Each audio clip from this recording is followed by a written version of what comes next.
سلطان صلاح الدین ایوبی رحمۃ اللہ علیہ نے جب مصر پر حکمرانی قائم کی تو آپ اکثر اوقات غریب لوگوں کے بارے میں سوچا کرتے کہ ان کو کیسی طرح زیادہ سے زیادہ سہولیات دی جا سکی اور کس طرح ان کو روزگار مہیا کیا جا سکے کہ یہ اپنی بیوی بچوں کا پیٹ پال سکے۔ اسی کام کے لیے سلطان صلاح الدین ایوبی رحمۃ اللہ علیہ نے اپنے خاص وزیر اور جاسوس علی بن سفیان کو ہدایات جاری رکھی ہوئی تھی کہ جب بھی کوئی بے روزگار شخص میرے غیر موجودگی میں عدالت یا محل میں آئے تو اس کے لیے روزگار کا مناسب بندوبست کیا جائے۔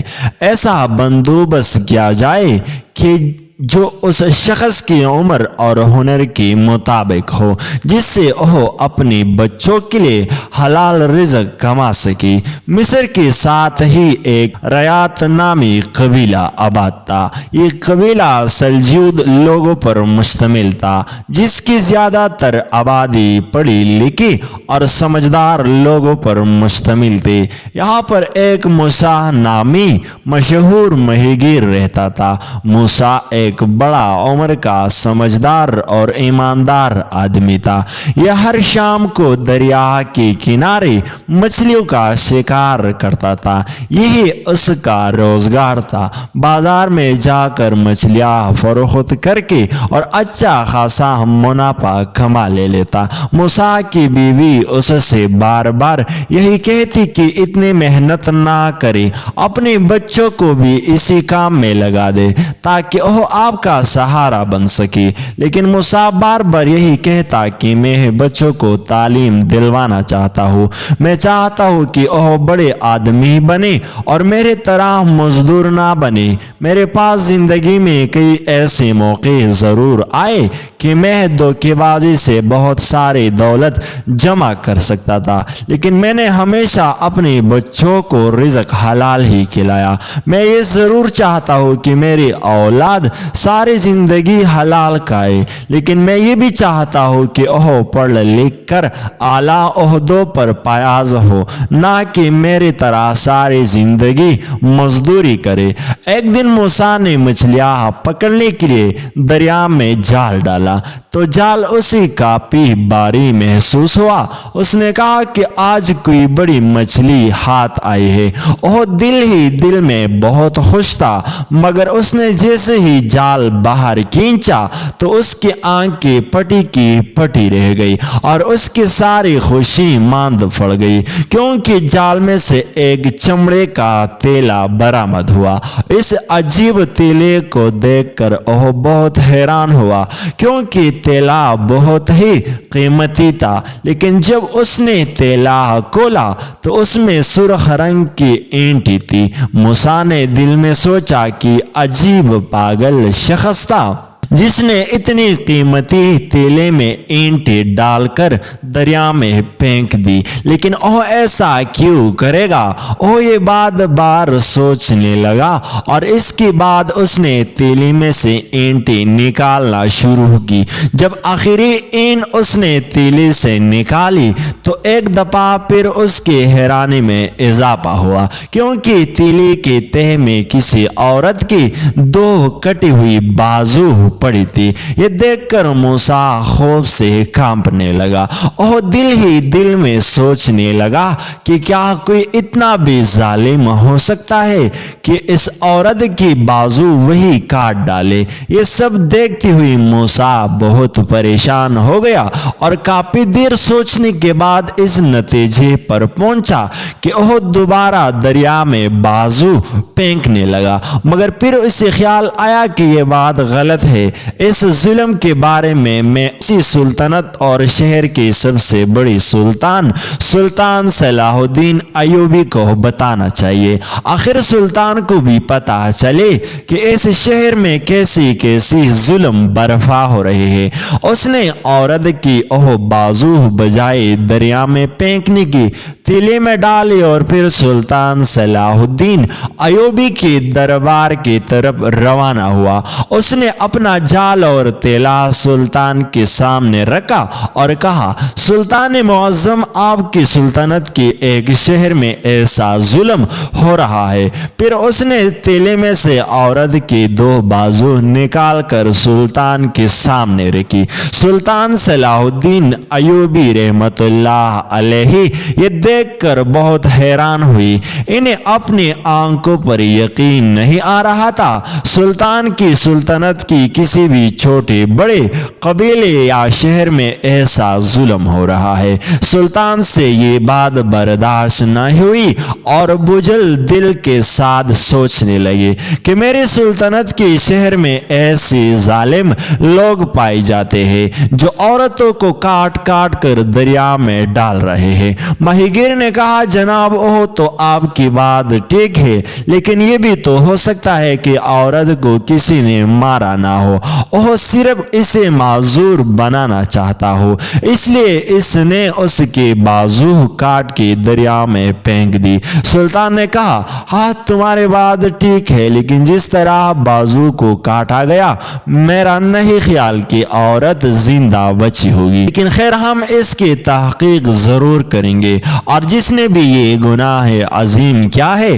اس کو کبیر کی کردار تک پہنچائیں گے۔ سلطان نے غصے سے کہا کہ ایسا تو کوئی جانوروں کے ساتھ بھی نہیں کرتا جیسا اس عورت کے ساتھ کسی گھٹیا انسان نے کیا ہے۔ سلطان صلاح الدین ایوبی رحمت اللہ علیہ نے غور سے دیکھا تو کٹی ہوئی ایک ہاتھ میں عورت کی انگوٹھی تھی۔ سلطان نے وہ انگوٹھی اتاری اور اپنی سپاہی کو وہ انگوٹھی دیکھ کر کہا کہ شہر میں جتنی بھی سونار ہے ان کے پاس جاؤ اور ذرا پتہ کرو کہ اس طرح کی انگوٹھی کس سونار نے بنائی تھی۔ سلطان کے سپاہی وہ انگوٹھی مختلف سوناروں کے پاس لے گئے، لیکن کسی سونار نے بھی اس بات کا اقرار نہیں کیا۔ انہوں نے کہا کہ ہم میں سے کسی نے بھی اس طرح کی انگوٹھی دیکھی ہوئی پہلی دفعہ ہے، یہ شہر سے باہر کا معاملہ لگتا ہے۔ اب سلطان نے اس شہر کے ہمسائے میں جتنی بھی علاقے تھے ان سب کو سوناروں سے رابطہ کیا اور یہ انگوٹھی ان کو بھی دکھائی، مگر انہوں نے بھی اس بات کا انکار کیا اور کہا کہ اس طرح کی انگوٹھی ہم نے پہلی بار دیکھی ہے اور زندگی میں نہ ہی ایسی انگوٹھی کسی کو بنا کر دی ہے۔ سلطان صلاح الدین بہت پریشان ہوا کیونکہ یہ معاملہ جتنا آسان سمجھنے میں لگتا تھا اتنا آسان نہیں تھا، یہ ایک پیچیدہ معاملہ لگ رہا تھا اور اس کے لیے مزید تحقیقات کی ضرورت تھی۔ سلطان صلاح الدین ایوبی نے اپنی تمام خاص وزیروں، سالاروں اور علی بن سفیان سے مشورے کیا کہ اس سب صورتحال میں کیا کرنا چاہیے، تو مشترکہ طور پر یہ رائے سامنے آئی کہ ہمیں ہر گھر میں اپنے سپاہی بھیجنی چاہیے تاکہ وہ اس بات کی نشاندہی کر سکے کہ کسی گھر میں کوئی معذور عورت تو نہیں ہے جس کی دونوں بازو کٹی ہوئی ہوں، اسی طرح ہم اس تک پہنچ سکتے ہیں۔ سلطان کے ایک خاص وزیر نے کہا، سلطان معظم ایسا بھی ممکن ہے کہ جس شخص نے اس عورت کے بازو کاٹے ہیں اس نے زبردستی اس عورت کو گھر میں قید کر لیا ہو اور اس پر مزید ظلم و جبر بھی کرتا ہو۔ سلطان نے کہا، لیکن بازو جس نوعیت سے کٹے ہیں میرا خیال نہیں کہ وہ عورت زندہ ہوگی، اس نے اس عورت کو بھی مار کر دریا میں ضرور پھینک دیا ہوگا۔ علی بن سفیان، باقی سالاروں اور وزیروں نے کہا کہ سلطان معظم آپ کی بات ٹھیک ہے، لیکن عین ممکن ہے کہ وہ عورت اب بھی زندہ ہو۔ ہم اس بات کا فیصلہ ابھی نہیں کر سکتے کہ جس عورت کی بازو کاٹی گئی ہے وہ زندہ ہے یا مردہ۔ سلطان نے اپنی سپاہی چند بزرگ قاضیوں کی مشاورات کے بعد شہر کے گھروں میں بھیجے۔ سپاہیوں کے ساتھ عورتیں بھی تھی جنہوں نے ہر شہر کے ہر عورت کو خود دیکھا، کیونکہ کچھ پردہ